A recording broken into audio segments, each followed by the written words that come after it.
boa tarde a todos, né? Vamos falar Antes, eu gostaria de agradecer a presença de vocês. Eu sou o José Renato, sou engenheiro agrônomo, né? Com especialização em café. Trabalho aí há 25 para 26 anos aí na Orfeu, cafés especiais. Trabalho na área agrícola, né? Na produção dos cafés. E hoje eu vou falar um pouquinho sobre a produção de microlotes, né? Que é uma coisa muito importante aí dentro do mundo dos cafés especiais, tá?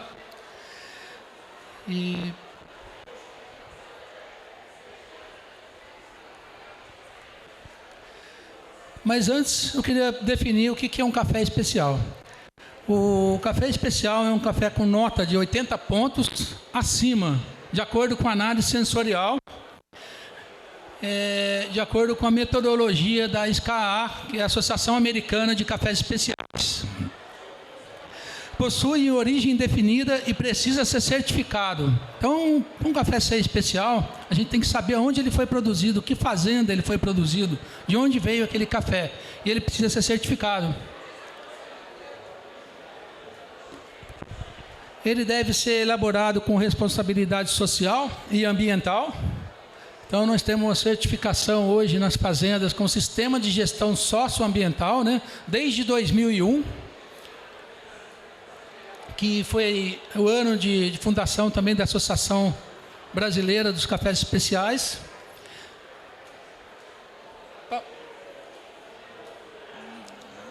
Definição de microlote, gente.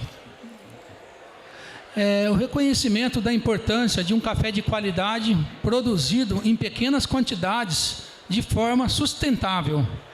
Então, uma coisa importante, muita gente pergunta se um microlote, qual é o tamanho do microlote? Um microlote pode ter 5 sacas, pode ter até 100 sacas. Não existe uma definição de tamanho do microlote. Existe sim como aquele café foi produzido. Então, é um café processado com muito cuidado, que proporciona aos clientes uma experiência única. Isso é um café um microlote, tá? Atualmente, os consumidores estão solicitando cada vez mais detalhes sobre altitude, tipos de solo, região e métodos de processamento envolvidos na produção do café que bebem. Então, isso é uma tendência, gente. Na Europa, quando o produtor quando o consumidor, o cliente final vai comprar um produto, ele quer saber onde foi produzido. Por exemplo, vai comprar um iogurte, ele quer saber que fazenda que foi produzido. E o mesmo está acontecendo com o café. Hoje o consumidor está se interessando, né?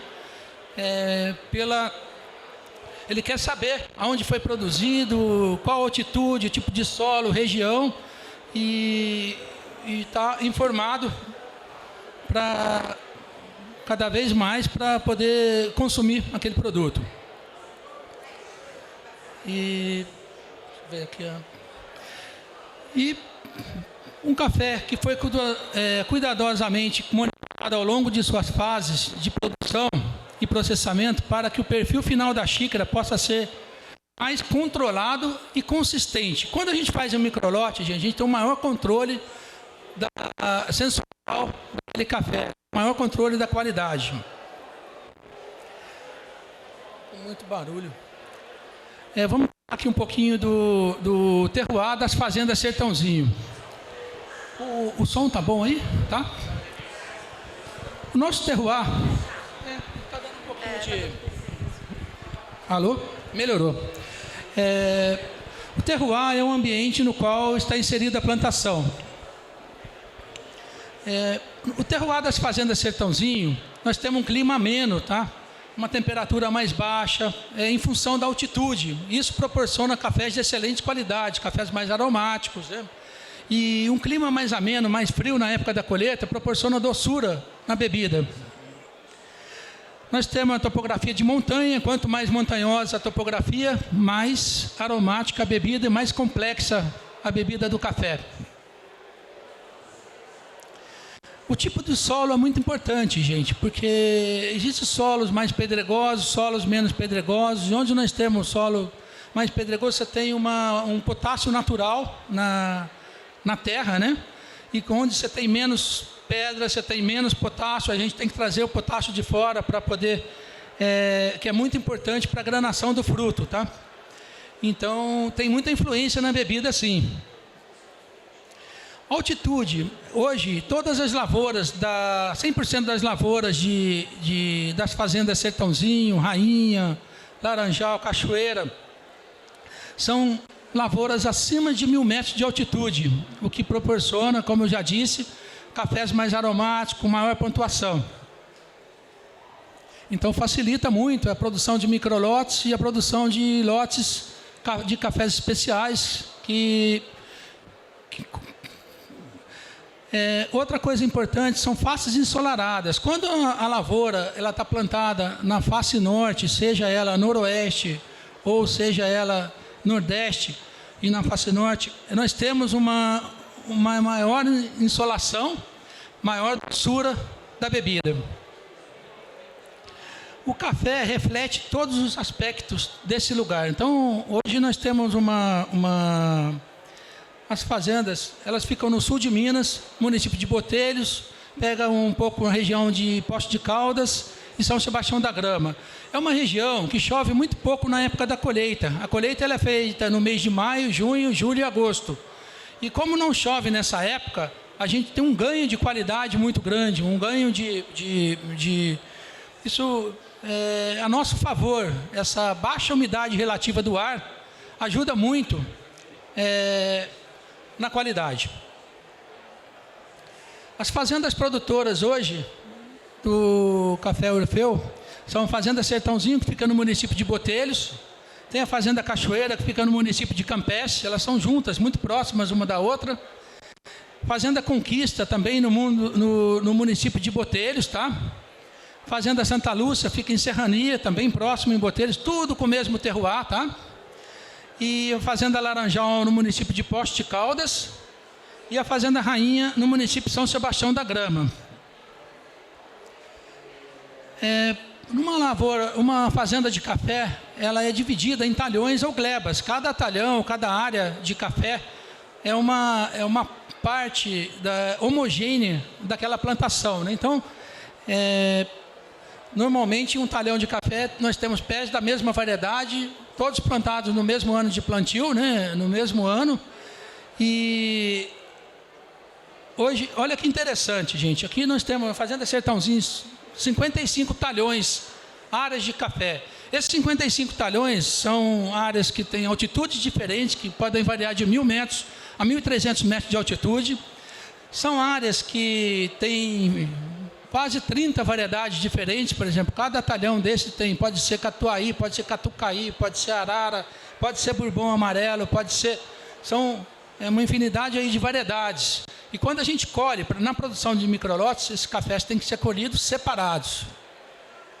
A Fazenda Cachoeira nós temos 16 talhões, a Fazenda Conquista 7 talhões, a Fazenda Santa Lúcia 15 talhões, Fazenda Laranjal 26 talhões, Fazenda Rainha 50 talhões.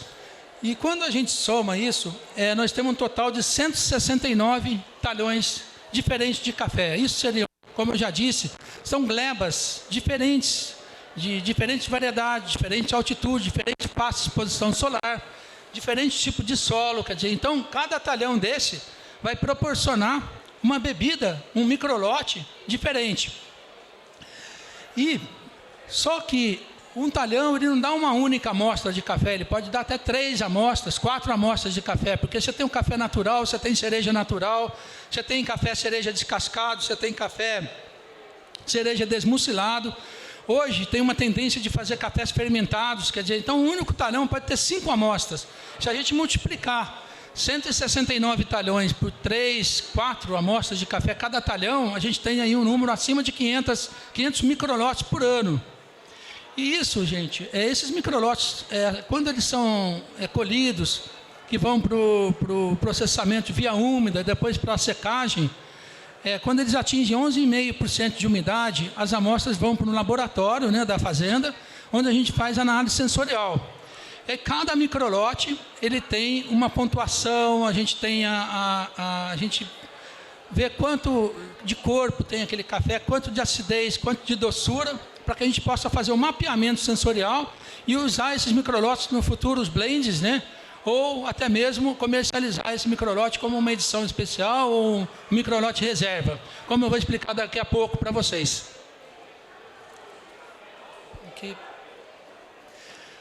O mapeamento dos talhões ele é feito da seguinte forma, né? Nós mapeamos primeiro a altitude. Esse mapeamento das fazendas, dos talhões, nós começamos há 20 anos atrás, tá? O tipo de solo, se ele é pedregoso ou lata-solo, fácil exposição solar, a variedade, como eu já disse. Idade da lavoura influencia muito. Você tem cafés que começa a produzir com 2 anos e meio, tem café de 25 anos ou até de 50 anos, né? Lavoura na propriedade. Se ele é irrigado, se ele não é. Se é inclinado, se não é. Tem diferença, gente. Se um café está plantado numa inclinação, numa área muito íngreme, você vai ter um tipo de bebida. Se ele está numa área mais plana, vai ter outro tipo de bebida. Se ele está numa área mais baixa, de menor altitude, vai ter um café mais encorpado.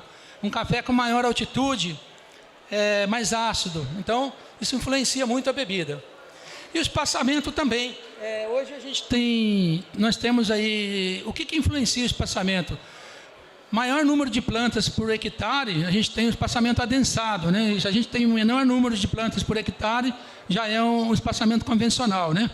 Hoje aí, a gente está trabalhando aí com 4.500, 5.000 plantas por hectare. Aí. Um café super adensado, já estão plantando aí em 10.000 plantas por hectare, né? Antigamente, plantava-se 1.500, de 1.000 a 1.500 plantas por hectare só. Então, a gente já subiu para 4.500, 5.000, né? Esse é o stand de plantas, tá? Isso aqui são o mapa dos talhões, tá? Aqui nós estamos falando de Fazenda Sertãozinho, Fazenda Cachoeira, Rainha, Laranjal, e aqui todos os talhões de cada fazenda, tá? E aí cada coluna dessa é um item que eu falei agora há pouco, que é altitude, que é o tipo de solo, variedade, ano de plantio, e por aí vai, né? Se é irrigado, se não é, se é pedregoso, se não é. Então hoje está tudo mapeado, e cada área, cada linha dessa aqui, gente, é um talhão, como eu já disse, pode gerar de 3 a 4 microlotes. É um negócio muito complexo, controlar tudo isso, separar tudo isso, não é uma tarefa muito fácil, entendeu?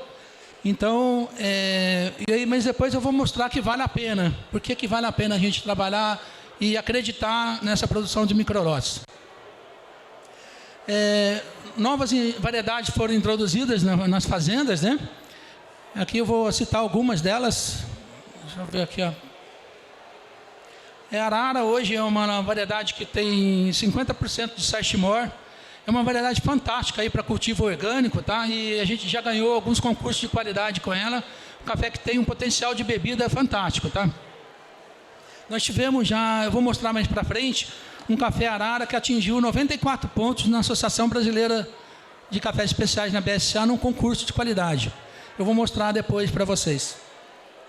Nós temos o Acauã, que também é um café 50% de Sachi-Mor, porém é de fruto vermelho, enquanto o arara é de fruto amarelo, tá?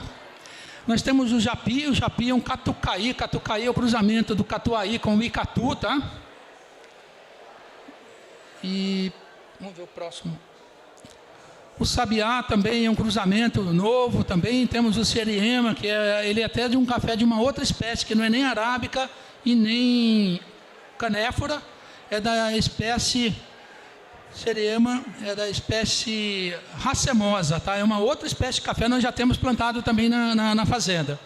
Está dando um café fantástico, de excelente bebida também. Nós temos o Blue Mountain, que é um café com origem da Jamaica, tá? Um café bem famoso também, no mundo inteiro, vendido muito caro, já foi vendido como um dos cafés mais caros do mundo. Se a gente estiver nos Estados Unidos, de entrar na Amazon, tem para vender. Então, nós conseguimos algumas sementes, plantamos uma pequena área, né? E é um café fantástico também, muito doce também, ácido, né? Que tem algumas particularidades, né? Nós temos o beija-flor, inclusive nós já fizemos microlote beija-flor, já fizemos microlote Blue Mountain. Catucaí 785/15, ele é um cruzamento de catuaí com icatu, só que ele é vermelho, e o catuaí 2437, ele é amarelo, tá? São cafés também mais produtivos, de uma linhagem mais nova. O Maragogipe, ele é interessante, que ele é o maior café hoje existente no mercado, assim, para o produtor. É um café muito graúdo, tá? da peneira 19, quer dizer, é um café bem raro também. Essa aqui é uma foto de um Maragogipe, tá? Deixa eu ver aqui, ó. Tem um Palma que nós temos, está muito novinho ainda, não está em produção, mas nós vamos ter produção dele nos próximos anos já. E o Geisha, né? O Geisha também já virou microlote premiado e foi vendido pelo Orfeu nas garrafas, né? Quando ele ganhou o concurso de qualidade também. E o Uva, né, que foi o nosso último lote reserva aí, lançado pelo Orfeu, tá fresquinho aí, né? E quem não teve oportunidade de provar, acho que pode entrar no site e que vai estar, já está à venda já, né, Fábio? Tá. É fantástico, tá, o Uva. É um café 100% Sashimor, maravilhoso, muito bom mesmo. Ele é vermelho, ele é da cor rubi e muito doce, né, com uma acidez fantástica e assim, é surpreendente a bebida. Cuidados essenciais desde a lavoura na produção de microlotes. Primeira coisa é a escolha criteriosa dos nutrientes, tá, gente? É muito importante a gente saber que adubo utilizar, qual matéria orgânica utilizar, porque tudo isso influencia também na análise sensorial depois. Escolha criteriosa da variedade, que é a primeira coisa. Por exemplo, isso que nós estamos fazendo, introduzindo novas variedades, mas você não pode plantar uma variedade que não tem um potencial de bebida e você vai ter problema depois, na hora de, depois após a colheita, e aquele café não atingir uma pontuação adequada e você não conseguir a classificação de cafés especiais. O excesso de nitrogênio não é bom para a bebida, gente. Então, a gente tem provas disso, científicas e práticas, né? Fazendeiros que às vezes não estavam com condições financeiras de adubar a lavoura aquele ano e conseguir ganhar um concurso. Aí você vai ver, mas por que ele ganhou um concurso de qualidade? Porque ele não adubou a lavoura e aí acabou que a bebida ficou muito doce, a pontuação subiu, explodiu e ele ganhou o primeiro lugar. Então, assim, é interessante, por isso que está tendo aí um destaque para os cafés orgânicos. Quando a gente não coloca adubo químico e trabalha mais com adubo orgânico, a gente está tendo um resultado aí sensorial melhor. Preferir fontes de potássio livre de cloro, isso é muito importante. Hoje a gente já tem algumas outras alternativas aí.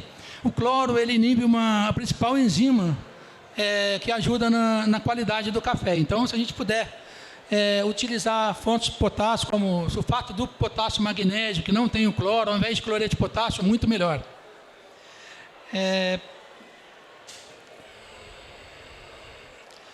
A lavouras adensadas, gente, é interessante. Eu estava falando de estande de planta. Quando você tem muita planta, o que acontece? A lavoura é mais adensada, bate menos sol.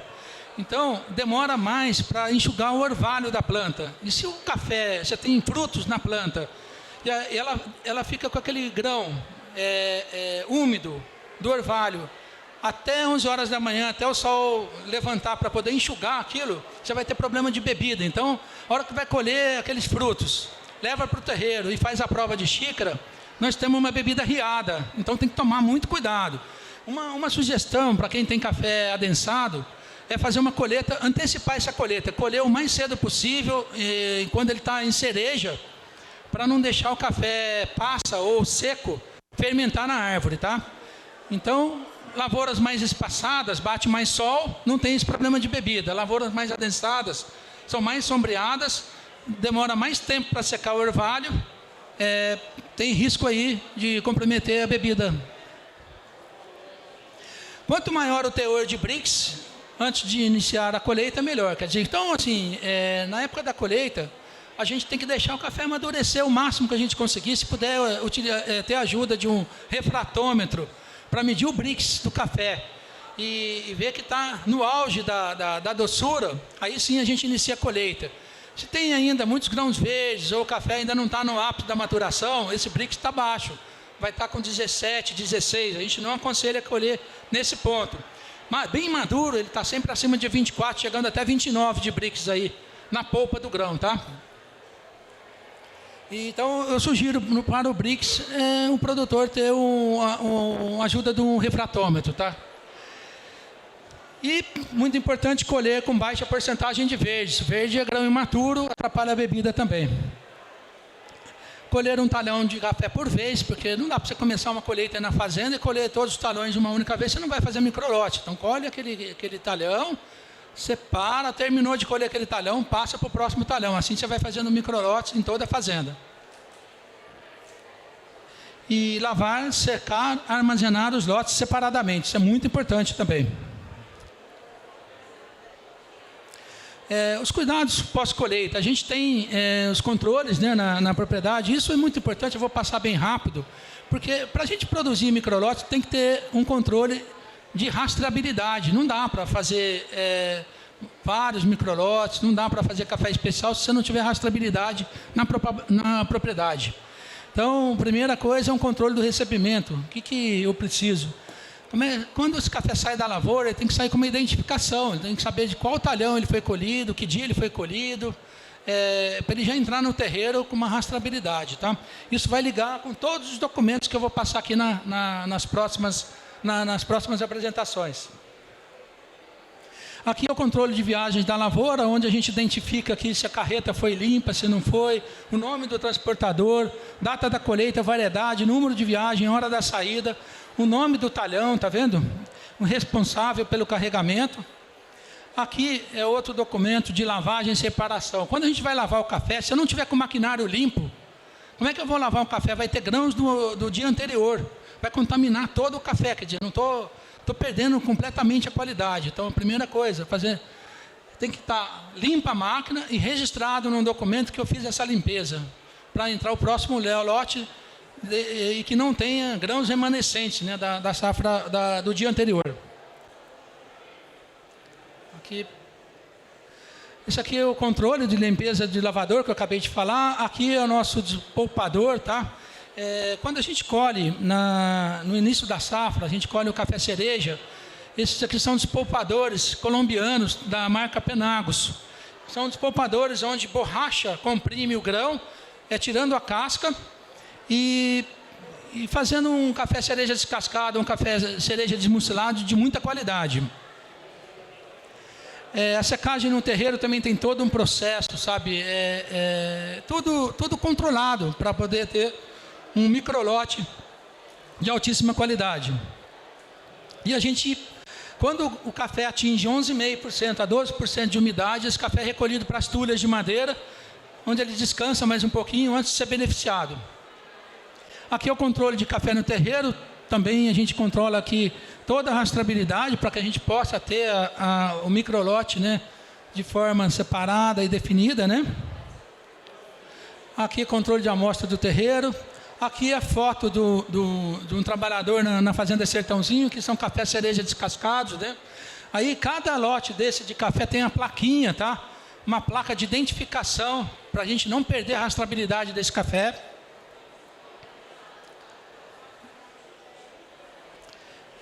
Aqui também, olha aqui, gente, aqui o pessoal está revolvendo esse café, né, no sol para a etapa da secagem.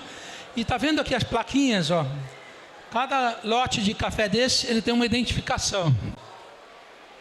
A secagem mecânica também tem o documento de identificação também. Se ele for para o secador mecânico, a gente tem que saber que café que foi para o secador, qual secador, tudo para registrar a rastreabilidade. Aqui são as tulhas, também são numeradas, né? Então eu coloco, por exemplo, na tulha 1 eu coloco um café que veio de uma determinada área, de uma determinada altitude, com uma determinada variedade, quer dizer, no próximo documento aqui. Então, aqui, por exemplo, esse café, eu coloco a data de entrada, responsável pela tulha, o processo, se ele é natural, cereja descascado, se ele é cereja desmucilado, qual variedade é esse café, e a gente vai preenchendo tudo no processo da rastreabilidade. Inspeção de tulha, beneficiamento, aqui tem um fluxograma do beneficiamento, né? Quem faz, como faz e quando faz, né? Aqui é o rebeneficiamento, que é a parte de classificação dos cafés, onde passamos pelo classificador, densimétrica e eletrônica. Aqui é uma ordem de produção, onde a gente, quando tem um pedido de um cliente, qual café que é para beneficiar, né? e de qual variedade, qual tipo de cultivo, qual peneira e quais atividades. Por exemplo, se é só para fazer o benefício, separação por peneiras, benefício, separação por peneiras e densimétrica, e benefício, separação por peneiras, densimétrica e eletrônica, que é a classificação por cor. E aqui é a armazenagem, tá? A armazenagem também é muito importante, porque é onde a gente tem a identificação dos microlotes.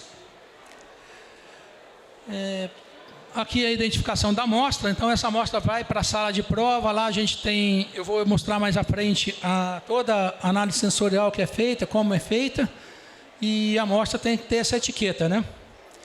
Aqui a questão das vendas, né? Expedição. A sala de prova, gente, cada café, por exemplo, ele chegou com 11,5 de umidade, vai para a sala de prova, nós fazemos a análise sensorial. Esse aqui é o nosso provador, tá? E como eu já disse, né, aqui é feita uma prova de xícara, de acordo com a Associação Americana de Cafés Especiais, onde a gente avalia doçura, acidez, corpo, e cada lote recebe uma pontuação, tá? Opa! Aqui, só voltar aqui. Aqui, gente, é um microlote de café que foi para um concurso de qualidade e ele atingiu 94 pontos na BSA. Isso aqui, gente, é uma coisa muito difícil conseguir isso. Um café 94 pontos é uma raridade, tá? Não é todo ano que a gente consegue, não é qualquer café que tem esse potencial, né, para chegar numa pontuação dessa. Então, é muito difícil conseguir isso. Basta ver essa aranha aqui, que é uma aranha da qualidade, é um gráfico sensorial, onde a gente atingiu nota máxima em todos os requisitos aqui. Aftertaste, que é o retrogosto, né? A gente tem na acidez, na doçura, no corpo, né? A gente conseguiu atingir nota máxima em tudo aí. E não existe café 100 pontos. No mundo, na história, igual existe vinho 100 pontos. Café, nunca vimos nenhum café 100 pontos aí na história.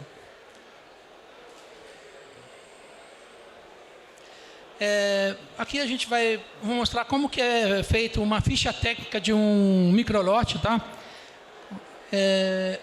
Esse, por exemplo, é um café que a gente provou, um café que deu um aroma floral, frutado. Opa, não quer passar aqui. Sabor doce, acidez macia, notas de frutas tropicais, né? Esse é o café que a gente está provando lá hoje na corpo médio. Finalização agradável. Nota 87 pontos. Processo cereja natural. Cereja natural, gente, é um café que a gente colhe ele maduro. E ao invés de passar pelo descascador, tirar a casca, a gente já leva direto para o terreiro e seca ele com a casca. Aí tem uma migração da polpa para o grão, para o fruto, né? Dos açúcares, né? E do corpo também. É muito interessante. A espécie arábica, né? Variedade arara, torra média, fazenda rainha. Aqui é um exemplo que eu coloquei para vocês aqui, café da estrada, região mogiana. E altitude 1.300 metros. E o solo vulcânico, tá? Que também interfere muito na bebida. Aqui são alguns microlotes e edições limitadas, né? Que a gente lançou ao longo dos anos, né? O Orfeu. O primeiro microlote foi um bourbon amarelo, né? Que a gente... a torrefação lançou esse café, por exemplo, achou o café fantástico, escolheu aquele microlote e resolveu lançar ele. Então, como eu disse, microlote é um número determinado de sacas. Acabou, gente, aquelas sacas, acabou aquele microlote, não tem mais, aí tem que esperar o próximo microlote ou a safra seguinte. Nós lançamos um microlote também em setembro de 2017 da variedade Beija-Flor com a Morena Leite, né? Em abril de 2018 nós lançamos um Japique também, uma outra variedade que foi assinado pelo Felipe Bronze, tá? Nós lançamos um café, uma homenagem a um técnico de café que chama Dr. José Braz Matiello, que nos assiste lá na fazenda. É um professor, é o papa do café aí na parte técnica, né? E ele ficou muito feliz.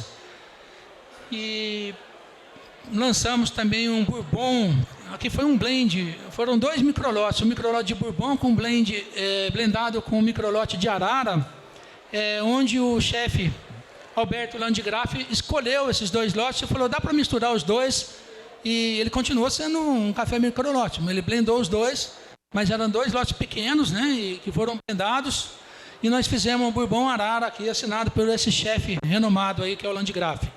Aqui é um microlote premiado, nós já soltamos vários desses, várias garrafas premiadas. Normalmente todo ano a gente lança aí um café do Cup ou do concurso Aroma, realizado pela Associação Brasileira de Cafés Especiais. Aqui é um microlote colheita tardia, onde nós escolhemos um café que ele deu uma florada tardia, normalmente a florada do café acontece em agosto, setembro. Nesse ano, esse café, a florada dele aconteceu em dezembro, e não sei se todo mundo aqui sabe, para quem não sabe, da florada até a colheita do café, precisa-se de 9 meses, é a gestação de uma mulher. Então, por exemplo, se a florada foi em dezembro, nós colhemos esse café só em setembro do ano seguinte. Então foi uma colheita tardia de um café muito fino, e por sorte não choveu, e a gente conseguiu uma bebida diferenciada, por isso nós resolvemos lançar esse microlote. Aqui é o Blue Mountain, que é um café que fez maior sucesso também pela doçura, acidez, né? E esse é o café que nós lançamos no ano passado, ou esse ano, Fábio, foi ano passado, né? Café Vinícius de Moraes também, foi escolhido um café fantástico também, e a gente queria fazer essa homenagem, né, para o Vinícius de Moraes. Para quem não sabe, o Orfeu é um café que... Por que o nome Orfeu, né? O Orfeu, na antiguidade, ele foi um dos maiores comunicadores, né, na mitologia grega, ele foi um dos maiores comunicadores, né, da antiguidade, e ele levava, por onde ele passava, ele levava poesia, música, arte, coisas boas, né? Então nós resolvemos homenagear o Vinícius de Moraes. Esse aqui é um microlote premiado da safra 2020/2021, né? E esse é uma edição especial também, limitada, que está aqui hoje na feira. Quem não provou, está convidado para provar também. Nós estamos oferecendo ele na forma de expresso e na raro também, né, Fábio? E esse aqui é um microlote reserva da variedade uva. É a primeira vez que a gente colhe esse cafezinho na fazenda, uma quantidade bem pequena, e está sendo lançado também. E aqui é o café que está sendo servido aqui na feira. Espero que gostem, tá, gente? Se alguém tiver alguma dúvida, estou à disposição. E aqui é o café reserva também, uva, né? Que a gente está... Por que o Orfeu agora a gente vai estar lançando aí 2 em 2 meses, logo em breve, de todo mês a gente vai estar lançando o lote reserva. Porque numa fazenda a gente tem uma diversidade muito grande, né, de bebidas. Quando a gente faz um mapeamento sensorial, você tem cafés excepcionais. E por que você vai vai perder esse café ou vai colocar ele num blend e perder aquela joia, aquela pérola? Então, por que não vender ele separado, sozinho, né, e fazer uma edição especial ou um lote reserva? Então, nós vamos estar utilizando esses cafés, né, que são exóticos ou diferentes por algum motivo, e vamos estar lançando ele separadamente. Quem tiver alguma dúvida, estou à disposição. Muito obrigado, a todos pela presença.